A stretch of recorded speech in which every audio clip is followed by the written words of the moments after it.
आणि उर्वरित घडामोडी पाहूयात वेगवान स्वरूपात। मुख्यमंत्री एकनाथ शिंदे सध्या दिल्ली दौऱ्यावरती आहेत। यावेळी एकनाथ शिंदेंनी जेपी नड्डांची भेट घेतली आहे। दोघांमध्ये विविध विषयांवरती चर्चा सुरू आहे। राज्यपालांच्या शिवरायांवरील वक्तव्यावरून राऊतांनी राज्यपालांवरती कारवाईची मागणी केली आहे। दररोज शिवाजी महाराजांचा अवमान केला जात असून भाजपला याचं उत्तर द्यावंच लागेल असंही राऊत म्हणाले। राज्याचे उद्योगमंत्री उदय सामंत यांनी संजय राऊतांवरती जोरदार हल्लाबोल केलाय। रोज सकाळी उठून बोलण्यापेक्षा त्यांनी कबड्डी खेळावी अशी टीका सामंतांनी राऊतांवर केली आहे। यावर कबड्डीच खेळायची असेल तर बेळगाव सीमारेषेला हात लावून या असं प्रत्युत्तर राऊतांनी सामंत यांना दिलंय।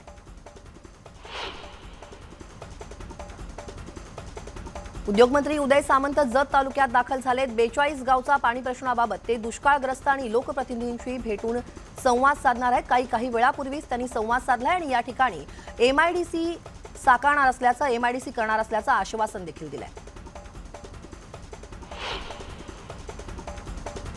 छत्रपती उदयनराजेंनी दिल्लीत जाऊन आंदोलन करावं, इथं बसून दंगा करून काय होणार आहे असं वक्तव्य आमदार शिवेंद्रराजे भोसलेंनी केलंय। शिवरायांबाबतच्या वक्तव्याचा आम्ही सुद्धा निषेध व्यक्त केला असून देवेंद्र फडणवीसांच्या नेतृत्वावरती आमचा विश्वास आहे असं देखील त्यांनी म्हटलंय। पुण्यात माजी महापौरांनी धरणं आंदोलन केलंय। राज्यपाल भगतसिंग कोश्यारींनी केलेल्या वक्तव्याचा निषेध म्हणून राजभवनाबाहेर माजी महापौरांनी एकत्र येत आंदोलन केलं। भाजप नेते किरीट सोमय्या आंबेगाव दौऱ्यावरती आहेत। ज्ञानेश्वर पतसंस्थेत कोट्यावधींचा घोटाळा झाल्याचा आरोप होतोय। याच पार्श्वभूमीवर तक्रारदारांची ते भेट घेणार आहेत। पंढरपूर कॉरिडॉरच्या निषेधार्थ वारकरी संप्रदायानं दिंडी काढली आहे। सर्व संतांचे वंशज दिंडीत सहभागी झाले असून श्री विठ्ठल रुक्मिणी मंदिराला दिंडीनं प्रदक्षिणा घातली आहे। कॉरिडॉर रद्द करण्याची मागणी वारकऱ्यांकडून केली जाते। औरंगाबादमध्ये गोवरचा फैलाव झपाट्यानं होतोय। शहरात 6 नवे गोवर संशयित रुग्ण आढळून आले। त्यामुळे गोवर संशयितांचा आकडा 106 वरती पोहोचलाय। त्यामुळे पालिकेच्या वतीनं लसीकरण शिबिरं भरवण्यात येणार आहेत।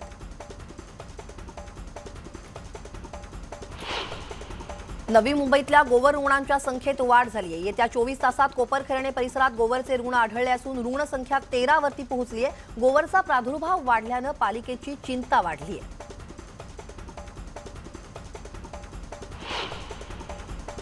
राज्यातील शहरांसह आता ग्रामीण भागातही गोवरच्या रुग्णसंख्येत वाढ होतीये। राज्यात गोवरमुळे आतापर्यंत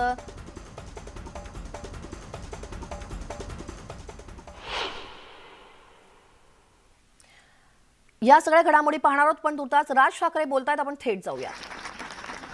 आपल्या संदर्भात, कोकणाच्या संदर्भात जे काही मला वाटतं, महाराष्ट्राच्या संदर्भात त्या सगळ्या गोष्टींचे विचार मी आपल्या समोर तेव्हा मांडीत ठेवीन। अपेक्षा आहे आपण सर्वजण त्या सभेला तेव्हा याल। आता मी फक्त हातामध्ये माईक निराकरण घेतलंय। खरं तर मी आलोय फक्त तुमचं दर्शन घेण्यासाठी। आता इथून मला फक्त पुढे चिपळूणला जायचंय। आपण मला परवानगी द्यावी। धन्यवाद।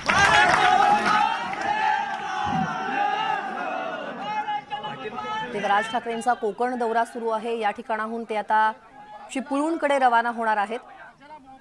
स्थानिकांशी संवाद साधल्यानंतर त्यांनी आता चिपळूण दौऱ्यावरती निघाल्याचं सांगितलंय। राज ठाकरे यांचा हा कोकण दौरा आहे। कोकण दौऱ्यामध्ये स्थानिक गटबाजी, त्याचबरोबर स्थानिकांचे प्रश्न, या सगळ्या मुद्द्यांवरती राज ठाकरे हा कोकण दौरा करतायत। सिंधुदुर्गातही कुडाळ, सावंतवाडी, वेंगुर्ला, त्याचबरोबर कोल्हापुरातही राज ठाकरे यांनी स्थानिक पदाधिकाऱ्यांच्या बैठका घेतल्यात। आणि आता या कोकण दौऱ्यामध्ये रत्नागिरीकडून राज ठाकरे हे चिपळूणकडे काही वेळातच रवाना होणार आहेत।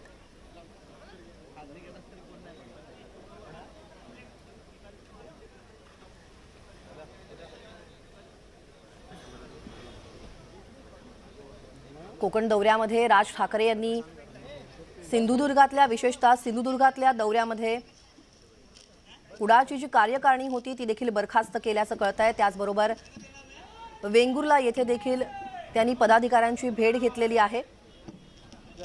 सावंतवाडीत देखील त्यांनी पदाधिकाऱ्यांच्या भेटीगाठी घेतल्यात।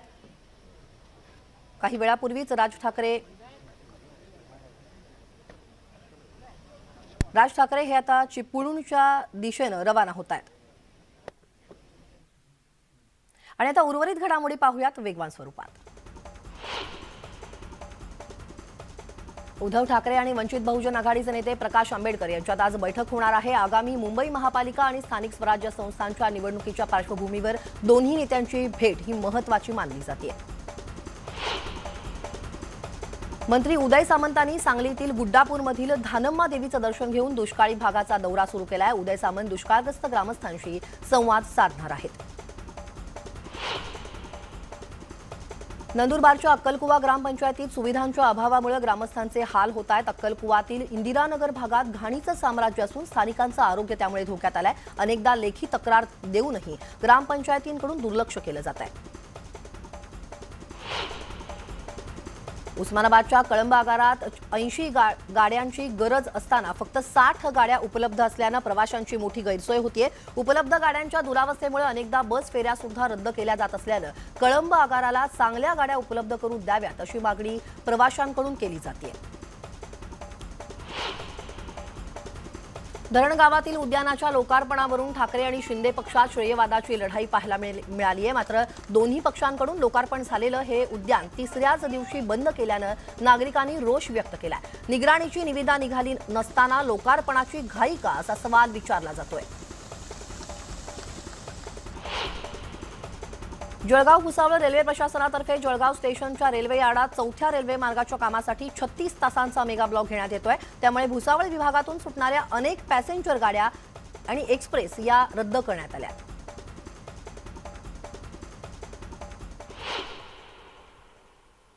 आणि आणखी एक ब्रेकिंग बातमी पाहूयात। शिवशक्ती आणि भीमशक्ती एकत्र आणण्यासाठी आज उद्धव ठाकरे आणि ॲडव्होकेट प्रकाश आंबेडकर यांची एक बैठक होतीये। शिवसेना पक्षप्रमुख उद्धव ठाकरे आणि वंचित बहुजन पक्षाचे अध्यक्ष ॲडव्होकेट प्रकाश आंबेडकर यांची मुंबईतील 4 सीझन हॉटेलमध्ये आज दुपारी 12 वाजताच्या दरम्यान बैठक आयोजित करण्यात आली आहे। आणि या बैठकीत शिवशक्ती आणि भीमशक्ती एकत्र करण्याची महत्त्वाची चर्चा होणार असल्याचं कळत आहे। येणाऱ्या महापालिका आणि नगरपालिका आणि जिल्हा परिषद निवडणुकांसंदर्भात देखील चर्चा होणार असल्याची माहिती मिळतेय। त्यामुळे या बैठकीकडे राजकीय वर्तुळाचं लक्ष लागलंय। शिवशक्ती आणि भीमशक्ती साठी ही एकत्र येण्यासाठीची ही बैठक बोलावल्याचं कळतंय। ही बैठक आहे, ही बैठक म्हणजे राजकारणातल्या नव्या युगाची नांदी म्हणता येईल। मुंबईतल्या 4 सीझन हॉटेलमध्ये ही बैठक होणार आहे। याविषयी अधिक माहिती घेऊयात आमचे प्रतिनिधी उदय जाधव यांच्याकडून। उदय, ही जी खलबतं होत आहेत, ही जी चर्चा होणार आहे, याविषयी काय अधिक सांगता येईल? कारण राजकारणातल्या नव्या युगाची नांदी असं या बैठकीला म्हणता येईल।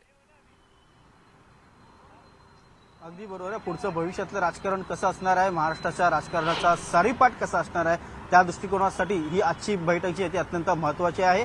शिवशक्ती आणि भीमशक्ती एकत्र आणण्यासाठी मोठं पाऊल उचललेलं आहे ठाकरेंनी देखील आणि आंबेडकरांनी देखील आणि त्यामुळे आजच्या बैठकीकडे सर्वांचं लक्ष लागलेलं आहे। येणाऱ्या महापालिका निवडणुका, नगरपालिका निवडणुका, जिल्हा परिषद निवडणुका मोठ्या संख्येने होणार आहेत। त्या मिनी विधानसभा म्हणून ओळखल्या जाणार आहेत। त्यामुळे या मिनी विधानसभा निवडणुकीमध्ये ठाकरे आणि आंबेडकर गट एकत्र येणार का? शिवसेना उद्धव बाळासाहेब ठाकरे पक्ष आणि त्याचबरोबर वंचित बहुजन आघाडी पक्ष हे एकत्र काम करणार का? जनतेसमोर एकत्र जाणार का?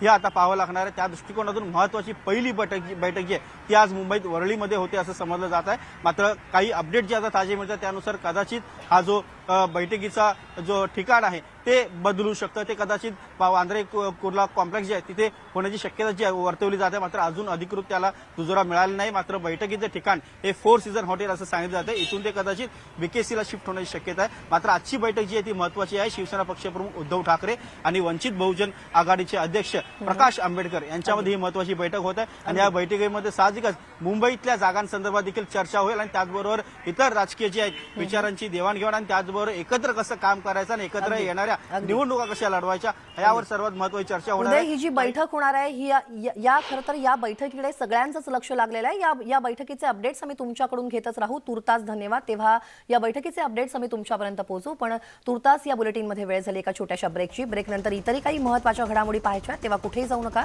पहा फक्त न्यूज 18 लोक।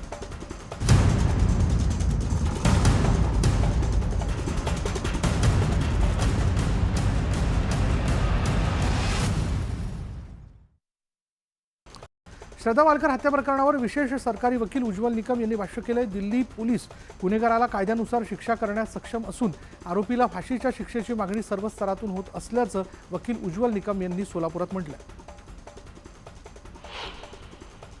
मुख्यमंत्री एकनाथ शिंदे आणि उपमुख्यमंत्री देवेंद्र फडणवीस यांनी समृद्धी महामार्गाची पाहणी केली. यावेळी मुख्यमंत्री एकनाथ शिंदे आणि उपमुख्यमंत्र्यांनी एकाच कारमध्ये प्रवास केला. विशेष म्हणजे नागपूर ते शिर्डी या तब्बल 520 किलोमीटरच्या प्रवासात फडणवीस यांनी सारथ्य केलं.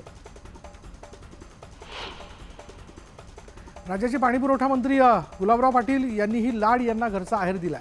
मंत्रिपद गेलं खड्ड्यात, शिवरायांचा अवमान केल्यास सोडणार नाही असा इशाराच गुलाबराव पाटील यांनी दिला. आत्मक्लेश आंदोलनावरून खासदार अमोल कोल्हेंनी रोहित पवारांना चिमटा काढलाय. आत्मक्लेशपेक्षा ठसा उमटवण्याला आणि छत्रपतींचं महत्त्व अधोरेखित करण्याला माझं प्राधान्य असल्याची प्रतिक्रिया त्यांनी दिली आहे. तसंच वडू तुळापूर इथे करण्यात आलेल्या आत्मक्लेश आंदोलनाची मला पूर्वकल्पना नसल्यामुळे उपस्थित राहू शकलो नाही असा खुलासाही त्यांनी केला.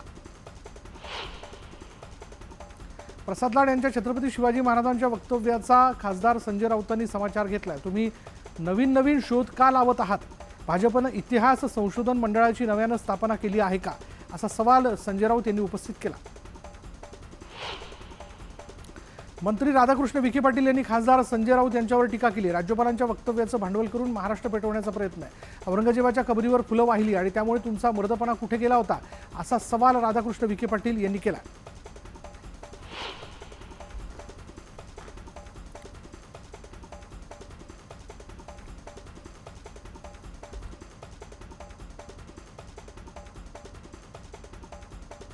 भाजप वारंवार शिवाजी महाराजांचा अपमान करत असल्याचा आरोप राष्ट्रवादी काँग्रेसचे आमदार अमोल मिटकरी यांनी केला आहे. तर महाराजांबद्दल चुकीचं वक्तव्य आणि इतिहास खपवून घेतला जाणार नसल्याचा इशारा त्यांनी भाजपला दिला. तर त्याला केंद्र आणि राज्य सरकारचं पाठबळ असल्याचंही ते म्हणाले. नांदेडमध्ये प्रसाद लाड यांच्या निषेधार्थ संभाजी ब्रिगेडनं निदर्शनं केली. शिवरायांबाबत बेताल वक्तव्य केल्याचा आरोप करत लाड यांच्या प्रतिकात्मक पुतळ्याचं दहन करण्यात आलं. संघाची मंडळी वारंवार छत्रपती शिवरायांची बदनामी करत असून ही विकृत मानसिकता असल्याची टीका संभाजी ब्रिगेडनं केली. प्रसाद लाड यांच्या विधानानंतर संभाजी ब्रिगेड आक्रमक झाली. दरम्यान शिवप्रेमी अशा वाचाळ वीरांना सोडणार नाही असा इशाराही त्यांनी दिला. महाराष्ट्राला पहिली महिला मुख्यमंत्री देण्याच्या मुद्द्यावरून बच्चू कडूंनी उद्धव ठाकरेंवर निशाणा साधला. उद्धव ठाकरेंना काहीच जमत नाही, त्यामुळे त्यांनी नवीन उपक्रम सुरू केल्याची टीका बच्चू कडूंनी केली. शिंदे फडणवीस सरकार पडेल या आदित्य ठाकरेंच्या वक्तव्याला गुलाबराव पाटील यांनी उत्तर दिलंय.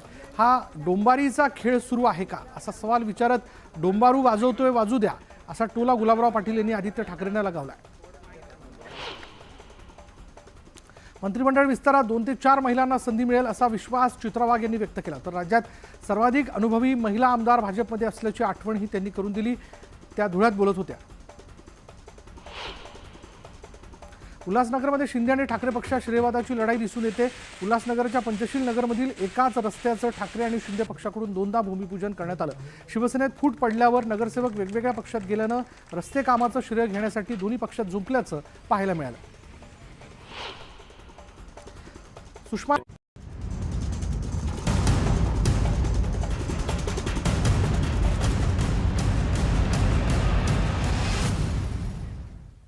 ब्रेकनंतर स्पीड न्यूजमध्ये तुमचं पुन्हा एकदा स्वागत. सिनेविश्वात काय चाललंय पाहूयात वेगवान स्वरूपात. अनेक वर्षांच्या डेटिंगनंतर रॉबर्ट पॅटिन्सन आणि सुकी वॉटरहाऊस रेड कार्पेटवरती पहिल्यांदा एकत्र दिसले. इजिप्तमधील गिझा इथं झालेल्या डिओर मेनफॉल 2023 या शोमध्ये दोघेही एकत्र दिसले. ऋषभ शेट्टीच्या कांतारा सिनेमातील अभिनेत्री सप्तमी गौडानं इंस्टाग्रामवरून चित्रपटाच्या शूटच्या शेवटच्या दिवसाचा व्हिडिओ शेअर केलाय. यात कांतारा सिनेमातले पडद्यामागचे काही क्षण पाहायला मिळत आहेत.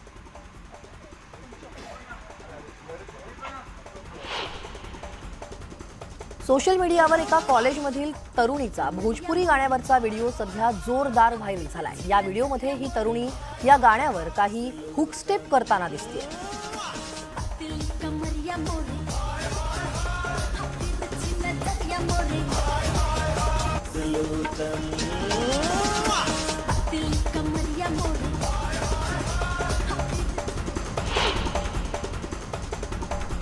या बातम्यांसोबतच स्पीड न्यूज या बुलेटिनमध्ये वेळ झाली इथेच थांबण्याची. ताज्या बातम्यांच्या अपडेटसाठी लॉग ऑन करायला विसरू नका. news18lokmत.com वर आमच्या फेसबुक आणि ट्विटर पेजला देखील भेट द्या. आमच्या यूट्यूब चॅनलला सबस्क्राईब करा आणि थोड्याच वेळात महत्त्वाच्या घडामोडींसह पुढलं बुलेटिन पाहूया. माझा सहकारी विशाल सोबत पहा फक्त news18 लोकमत.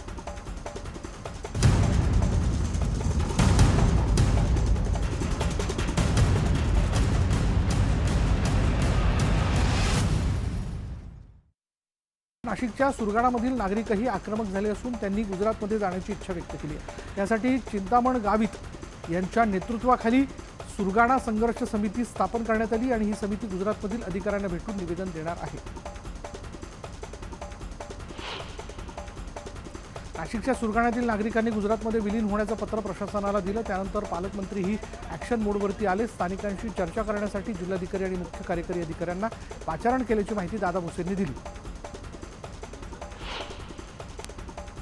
बदलापूरच्या सुभाषनगरमधील 90 घरांवर पालिकेनं तोडक कारवाई केली आहे. बदलापूर शहर झोपडपट्टी मुक्त करण्यासाठी 2012 साली BSUP योजनेअंतर्गत घरं उभारण्यात आली आणि यात झोपडपट्टी धारकांसाठी 30 इमारती उभारण्यात आल्यात. मात्र तरी देखील रहिवाशी जुनी घरं रिकामी करत नसल्यानं पालिकेला कारवाई करावी लागली. अमरावती जिल्ह्यातील मेळघाटमधील कुपोषणाचा दर शून्यावर आणण्यासाठी मेळघाटला एक टास्क म्हणून पाहणार असल्याचं आरोग्यमंत्री तानाजी सावंत यांनी म्हटलं आहे. यासाठी खास मॉडेल तयार करण्यात येणार असून 15 दिवसातच रिझल्ट दिसेल असा विश्वास आरोग्यमंत्र्यांनी व्यक्त केला. चंद्रपूरच्या सोमनपल्ली ग्रामपंचायतीने पाण्याचा कर न भरणाऱ्या 52 कुटुंबांना नोटीस पाठवली. 4 वर्षांपासूनचा 5,53,000चा पाणी कर थकीत आहे. मात्र महिन्यातून केवळ 10 ते 12 दिवसच नळाद्वारे पाणी पुरवठा केला जातोय असा आरोप नागरिकांनी केला. जळगावमध्ये तरसोद गणपती मंदिर परिसरातील विविध विकास कामांचं लोकार्पण आणि भूमिपूजन मंत्री गुलाबराव पाटलांच्या हस्ते झालं. भाविकांची गर्दी पाहता प्रशासनाकडून भक्तनिवास, रस्ते दुरुस्तीसह विविध कामं करण्यात आली. येवला नगर परिषद प्रशासनाने शहर अतिक्रमण हटाव मोहीम सुरू केली आहे. शनी पटांगण, इंद्रनील कॉर्नर परिसरातील अतिक्रमणं महानगरपालिकेकडून हटवण्यात आली आहेत. यवतमाळच्या दर्डानगर परिसरात अचानक अमृत योजनेची पाईपलाईन फुटली. यामुळे 100 फूट पाण्याचे कारंजे उडताना दिसत होते. यात लाखो लिटर पाण्याची नासडी झाल्यानं नागरिकांनी संताप व्यक्त केला. बीडच्या आष्टी तालुक्यातील पांगुळगव्हाण इथल्या जिल्हा परिषद शाळेतच भाजीपाल्याचा बाजार भरवला आणि यावेळी विद्यार्थ्यांनी भाजीपाल्यासह इतर भाजीपाला विकण्यासाठी आणला होता. यावेळी बाजारात खरेदीसाठी पालकांचा मोठा प्रतिसाद मिळाला.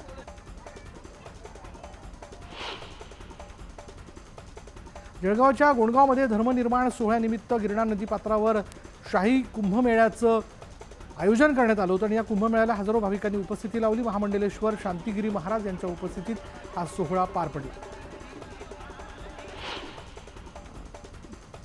श्री तुळजाभवानी देवीने छत्रपती शिवाजी महाराजांना भवानी तलवार दिल्याचा प्रसंग ऐतिहासिक आहे. या इतिहासाला उजाळा देण्यासाठी सुमारे 108 फूट उंचीची मूर्ती तुळजापुरात साकारण्याचा निर्णय मंदिर समितीने घेतला, अशी माहिती विश्वस्त आमदार राणा जगजितसिंह पाटील यांनी दिली आहे. नवी मुंबई कृषी उत्पन्न बाजार समितीवर शिंदे पक्षाचा वर्चस्व पाहायला मिळतोय. 5 डिसेंबरला चालक मंडळाची बैठक होणार असून या बैठकीत सभापती उपसभापती राजीनामा देणार असल्याची चर्चा आहे. सभापती पद हे शिंदेंचे समर्थक बदलापूरच्या प्रभू पाटील यांना मिळणार असल्याची चर्चा. औरंगाबाद शहरात बाळासाहेबांच्या शिवसेनेच्या पहिल्या शाखेचं उद्घाटन पालकमंत्री संदीपान भुमरे यांच्या हस्ते झालं. विशेष म्हणजे ज्या मतदारसंघात शिवसेनेची पहिली शाखा स्थापन झाली होती, शिंदे गटाचे आमदार प्रदीप जयस्वाल यांचा हा मतदारसंघ आहे. ढोल ताशे आणि फटाक्यांच्या गजरात या शाखेचं उद्घाटन करण्यात आलं.